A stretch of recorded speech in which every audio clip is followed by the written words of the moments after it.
சக்தியின் பக்தராக தேவிதாசர் என்று ஒருவர் இருந்தார். உன் நாமத்தையே உணவாக கொண்டு எழுத்தறிவித்து பிழைக்கும் இவ்வேளை இனி எவ்வாறு ஓய்வேன்? ஏடும் எழுத்தாடியும் பிடித்து பிழைக்கும் புலவர் யாவரும் இந்நாட்டின் ஆஸ்தான புலவருக்கு ஆண்டு ஒன்றுக்கு 50 பொற்காசுகளை வரியாக செலுத்த வேண்டும். வரி செலுத்தவும் வகையில்லை, ஆஸ்தான புலவரை வெல்லவும் துணிவில்லை. இந்நிலையில் ஒன்று, இனி நாட்டை துறக்க வேண்டும், இன்றேல் இவ்வுயிரை துறக்க வேண்டும். இதில் எது உனது விருப்பமோ நீயே எனக்கு உணர்த்த வேண்டும். தாயே, நீயே எனக்கு உணர்த்த வேண்டும். மீனாட்சி அம்மையே, நீயே கதி, நீயே கதி.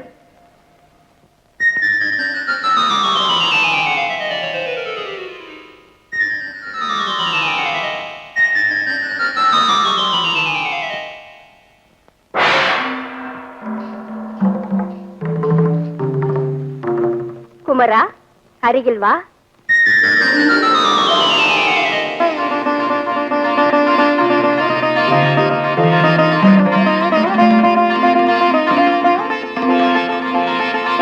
என்ன தாயே? குமரா, நீ சென்று தேவிதாசனின் குருகுலத்தில் சேர்ந்து பாண்டிய மன்னனின் ஆஸ்தான புலவனான திக்வஜன கோலாகலன் என்னும் கொடியவனின் அகம்பாவத்தை அடக்கி தேவிதாசனின் தமிழ் புலமையை ஓங்கச் செய்து திருவருள் புரிந்து திரும்புவாயாக. அவ்வாறே அண்ணே.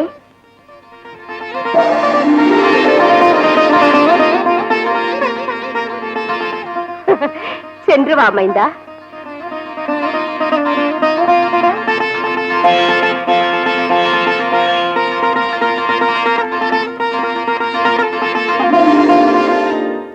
உங்கள் அனைவருக்கும் நல்வழியை கற்றுக் கொடுத்து இப்படி செய் அப்படி செய்யன அறிவுரை வழங்குபவள் அன்னை.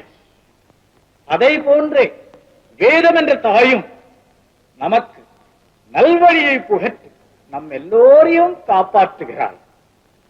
ஆசைதான் துன்பம், அது ஒளிந்தால்தான் இன்பம். ஆசையின்றி எவரொருவன் இறைவனை பூசிக்கிறானோ அவனே இறைவனை அடைகிறான். வணக்கம் குருதேவா.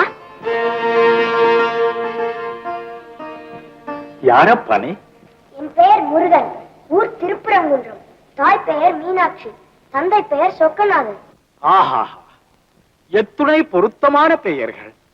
இத்துணை காலம் குருகுல வாசமே இல்லாமல் காலத்தை கடத்திவிட்ட என்னை என் அன்னை தங்கள் பெருமையையும் புலமையையும் கூறி தங்களிடம் அனுப்பி வைத்தாள். ஆனால் காணிக்கை ஏதும் கொடுத்து அனுப்பவில்லை. கல்விக்கு காணிக்கை அதை கற்பதுதான் முருகா. ஆமா, கையில ஏதோ சுவடி வைத்திருக்கிறாயே, அது என்ன சுவடி அப்பா? நானே சுயமாக கற்றதை ஏதோ எனக்கு தெரிந்த அளவில் எழுதி வைத்திருக்கிறேன். அப்படியா?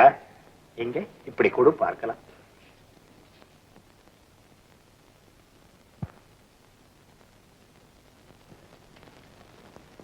படை நடுங்க வைக்கும் பாம்பை படமெடுத்து ஆட வைக்கும் பாம்பாட்டி, யானையை அடக்கி வளர்க்கும் யானை பாகன், தாங்க முடியாத வரியை விதித்து குடிமக்களை வாட்டும் அரசன், இவர்கள் அனைவரும் தானாகவே அழிபவர்கள். ஆஹா, அற்புதம், அமோகம்.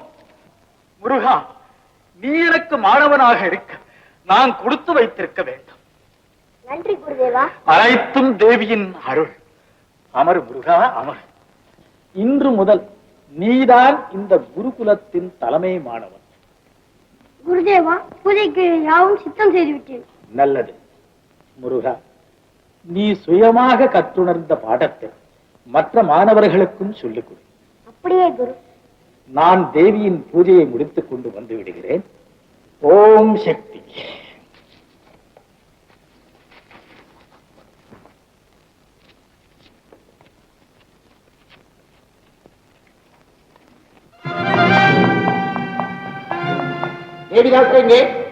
எதற்காக கேட்கின்றீர்? நீ யாரை கேட்பதற்கு? நானா? நீ யாரை தேடி வந்தாயோ அவருடைய தலைமை மாணவன் நான். ஓஹோ, அப்படியா? உனது குரு எமது ஆஸ்தான புலவருக்கு வரி செலுத்த வேண்டும். புலவருக்கு வரியா? அது எதற்காக? எங்கள் புலவர் சகல பண்டிதருக்கும் தலைமையானவர் புலமை மிகுந்தவர்.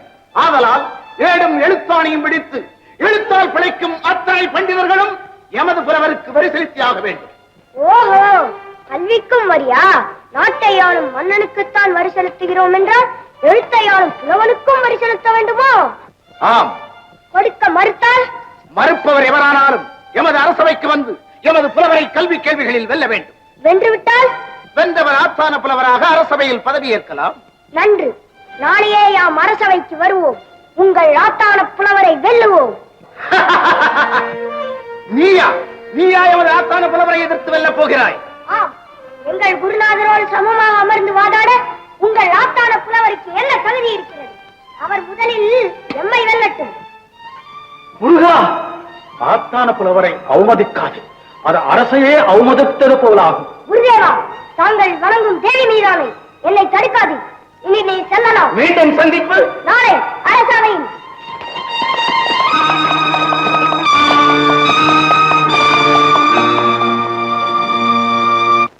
அமைச்சரே, நமது ஆத்தான புலவரை இகழ்ந்து அவருக்கு வரி செலுத்த மறுத்த குருகுல மாணவர் வந்துள்ளாரா? அரசே, இதோ இங்கிருக்கிறேன். சுண்டு விரல் உரலாக மாறி வந்திருக்கிறது. உரல் எப்படியாக மாறப்போகிறதோ பொறுத்திருந்து பார்ப்போம்.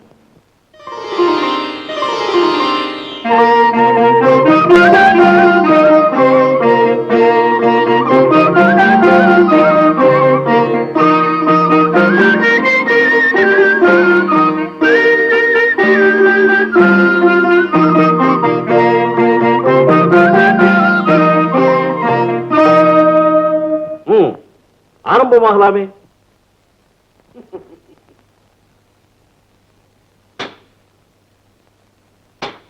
சிறுவனே, நீ அரிச்சுவடியை வாசித்திருக்கிறாயா அல்லது பார்த்தாவது இருக்கிறாயா?